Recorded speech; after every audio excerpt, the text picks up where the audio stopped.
ગુજરાત પોલીસની પરીક્ષામાં વારંવાર પૂછાતા પ્રશ્નો. ભારતના રાષ્ટ્રીય ધ્વજની ડિઝાઇન કોણે બનાવી? પિંગલી વેંકૈયા.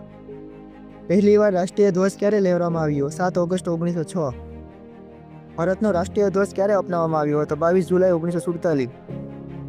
રાષ્ટ્રગીતમાં કેટલો સમય લાગે છે? 52 સેકન્ડ. રાષ્ટ્રગીતમાં કેટલો સમય લાગે છે? 66 સેકન્ડ. રાષ્ટ્રીય ધ્વજની લંબાઈ અને પહોળાઈનું પ્રમાણ શું છે? 3/2. રાષ્ટ્રીય ધ્વજમાં કેસરી રંગ શેનું પ્રતીક છે? શૌર્ય, સાહસ અને ત્યાગ. રાષ્ટ્રીય ધ્વજમાં સફેદ રંગ શેનું પ્રતીક છે? શાંતિ અને પવિત્રતા. રાષ્ટ્રીય ધ્વજમાં લીલો રંગ શેનું પ્રતીક છે? સમૃદ્ધિ અને હરિયાળી. અશોક ચક્ર શેનું પ્રતીક છે? ધર્મ, સત્ય અને ગતિશીલતા. અશોક ચક્ર ક્યાંથી લેવામાં આવ્યું હતું? અશોક સ્તંભમાંથી. અશોક ચક્રમાં રહેલા આરાનો અર્થ શું થાય છે? દિવસના 24 કલાક. તો મિત્રો, વિડીયો પસંદ આવ્યો તો વિડીયોને લાઇક અને શેર કરી દેજો. ડેઇલી જીકેના વિડીયો માટે ચેનલને અત્યારે સબસ્ક્રાઈબ કરી લેજો.